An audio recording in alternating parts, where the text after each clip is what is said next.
Hello guys, welcome back to the MMA Brothers podcast. My name is Asher. Joking. That would be a blooper. It's recording because of Hey guys, welcome to the MMA Brothers podcast, the newest, baddest, and best podcast out there. And let's get it going. Hello guys, welcome back again to the MMA Brothers podcast. My name is Daryl. This is Asher over here. And we're doing a fight recap of Edgar versus the Korean Zombie.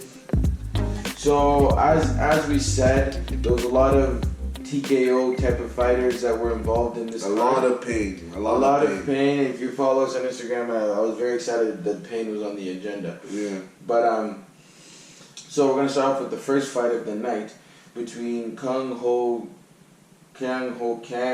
versus Pingyuan. Sorry guys, the names on this fight card are really hard to pronounce, so we're gonna butcher a couple of these things, but don't worry, we're gonna get into how the fights went down. So this fight, as you can see, the stats were like kind of close, and there were 3 takedowns for Kang, and Yui, he was landing while he was in the ground too, but this fight was mostly dominated by Kang. I don't even know why it was as close for the judges. I think Kang won a split decision actually. Yeah, because statistically it was the it was same. a close fight. Yeah, but in actuality, it was like he was landing strikes, but the other one was the aggressor. Yeah, Kang was the aggressor. He landed more of the takedowns, and he had more top control. And it wasn't like the best fight, but it is what it is. That was the start of the night. And then the card progressively started to get better. So the next fight on the agenda that we had was Kyung Park versus Marc-Andre Barriault. I don't know how to pronounce his name. But anyways, Jerry, you want to break this one down a little bit? Yeah, so I'm just going to dive into the stats of it. So as you can see, the South Korean really came in with the strikes. He was throwing high volume, landing more strikes, more efficient with his strikes, way more significant strikes, 5 takedowns, very one-sided fight. Yeah, in the third round, what's his name? The South Korean was put under more pressure by the other fighter. Because he knew he was down 2 rounds. He was down 2 rounds. He was going in there. He was putting the pressure. He was trying to take him out because I'm sure his corner told him, like, yo, you got your 2 rounds down. You got to go for it. And obviously it wasn't enough. The 5 takedowns secured him the fight. And this fight wasn't as exciting as the other fights on the card. So moving on to the third fight, we had... Slow Mike. So you got put to bed slowly in this fight. Oh my god. So Slow Mike Rodriguez versus Jung. Look at the stats on this fight. Really 5 strikes to 4 strikes. Yeah. You want to talk about this one? So, I mean, it is what it is. It was a minute and a half in. They're just getting the feeling out process in. And then Slow Mike was moving in slow motion, put up his arm, got cracked, went down, and ate several shots before the referee pried him off.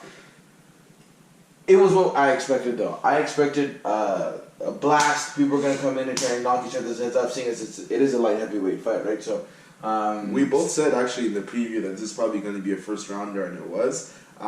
Slow Mike, even Dan Hardy, the commentator, was saying he threw like a lazy slow jab and he got caught, bro. And he was out. Yeah, you can't be throwing lazy jabs, especially in this division. You can, in the 35s and 25s, you might get away with a lazy jab. Yeah. But these guys have too much power. Yeah, so that's that fight. And so we're going to move on to the next one. And the next one we got here is Choi versus Charles Jourdain. And this one, I really enjoyed this fight. I'm pretty sure Jourdain is Canadian. Yeah, I think so. I think he's a Montreal guy. Yeah. Probably same to Barriault. Yeah. So this one, I really enjoyed. The Canadian came out on top, as you guys know, by TKO. Woo, Canada. I'm just joking. Go ahead. Low-key, I was rooting for the Korean, but go ahead.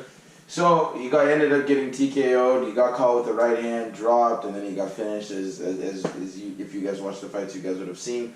The stats are fairly in his favor, as you can see. It was a competitive fight, by all means, but the Canadian was landing a lot of shots. Yeah, so. Choi actually started off the fight really well. Like, he was putting the pressure on him. He actually dropped Charles in the first round, but then Choi also got dropped too at the end of the first round. And the second round was just a wave by Charles, then he ended up taking him out. And should not be calling me right now. Sorry, my dad's giving me a call. We're trying to break this down. And Dad wants to get in on the podcast. Yeah, Dad, we're trying to film a podcast over here. Okay. So, next on the agenda, we have Volkan Oezdemir versus Alexander Rakic. Yeah. Right out of the blocks, Rakic came out with heat towards Oezdemir. Throwing head kicks, fancy shots, doing this. Landed on some. Oezdemir's chin has gotten better. I don't know how. But Oezdemir was just eating punches. I was like, how are you taking these shots? I don't get it. But then it looked like Rakic, he got figured out by Oezdemir, right? So he learned his patterns, his things, he's jiving, he's hitting him. So eventually, Rakic ended up getting the loss on his behalf by decision. It was a close fight. It was close, but then if you kind of... Okay, so scroll up a bit if you don't mind. Total strikes. It's like a 20 strike difference in favor of Oezdemir. Yeah. So, judges, I don't know where they get them from. They seem to look at this thing as the very basis of like their decisions. Like you could be advancing, you could get caught with counter strikes, but you're octagon control, you're taking him down, this and that. The guy will outstrike you by like 5 or 10 judges. Like, oh yeah, you won the round. I don't get it. Yeah. But it was a close one. Oezdemir was landing a lot of leg kicks. Like Rakic's leg literally looked like he had a tennis ball in his shin. Like that's how bad the leg kicks were. I don't even know how he was walking and continued to take those shots. The commentators were dumbfounded too. They were like, how is this guy just eating leg kicks for breakfast? It was crazy. And dinner and a snack. And lunch, like dessert. Okay. And so Volkan Oezdemir, he won the split decision. And I had him winning the fight, even though I think he took more damage, like on his body and his face. But, anyways, it was a good fight. I think what happened is Rakic landed harder shots. Volkan landed more shots. If that makes sense. Yeah, Rakic is definitely looking for the KO. Which I like. I like watching Rakic fight. He's definitely going to get a lot more fans, in my opinion. Oezdemir already has his fans. He was actually the favorite, Rakic. But yeah, people lost money there. Yeah. Moving on to the main final event, the zombie. Ooh, look at these statistics. I love Frankie Edgar, but goddamn, this was hard to watch. Bro, like I said, Korean Zombie's been on a mission. Since he came back from his military service, he's been killing it. He was 1 second away from beating Yair Rodriguez. He beat Dennis Bermudez. Who else did he beat? He randomly beat some other guy in the first round too recently, and he just beat Frankie Edgar in the first round as well. So. You know what? But we're gonna cut Frankie some slack here, guys. Took the fight on short notice. It's not the one. He's not the type of guy who you want to take a short notice fight on. He's got power. He's got range. He's gonna hit you. He's gonna keep advancing. You're not gonna know how to deal with the pressure. Frankie usually feels out the fights in the first round, gets to know and tries takedowns. This, I hate seeing older fighters getting finished like brutally like that. Yeah, man. You know what I mean? Like that was pretty bad. It's kind of like Faber and Peter Yan. It was bad. It was hard to watch. It was bad. Congrats to the zombie. Yeah, but what's next for the zombie? What if you're a matchmaker? He was saying that he wants Volkanovski, but Volkanovski apparently has a broken hand. Oh, does he? Yeah. Well, they had surgery to fix it. He broke his hand in the second round against Max Holloway. True.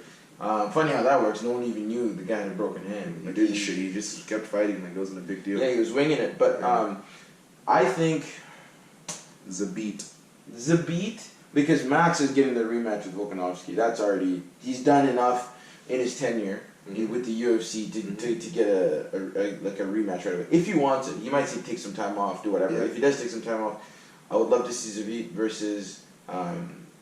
Korean Zombie, and then the winner of that would get the winner of Holloway versus Volkanovski in the second one. But if Volkanovski wins, then that fight makes sense between the winner. But if Max wins, then it's a trilogy, right? Then they have to go with the trilogy. 1-1, who's the real champ, who's figured out who. It's going to be big. We're going to keep on topic with this one. Zombie had a great night. Great card for Korea. Oh, yeah, lots of action. There was a few decisions that were couple boring fights, but majority, I saw some KOs, I saw some pain. It was a good night. A Canadian won. Yeah. And also, I don't know how Brian Ortega fits into all of this. He pulled out Maybe it's Ortega next, or maybe it's Zabit next. Nah, but I anyways, don't want Brian. like, Yeah, you can't be out here doing again. I'm gonna say it again. He's getting jiu-jitsu belt and he's gi and everything. They're practicing when he's supposed to be injured. What happened? You can't fight, but you can do jiu-jitsu. Like, yeah. don't even get me But started. yeah, like Daryl said, it was a fantastic card in South Korea. Actually, one of my boys, one of my friends over there, he was at this fight, so he said it was awesome, great crowd, great night, great vibe. But guys, this is our last post-fight podcast For the decade. for the decade. We just got started like a month or so ago, but 2019 is coming to an end. This is the last event of UFC event of the year, and the next event that we have coming up is Mr. Conor McGregor, January 18th. So it's going to be a big gap, almost a month between now and the next fight.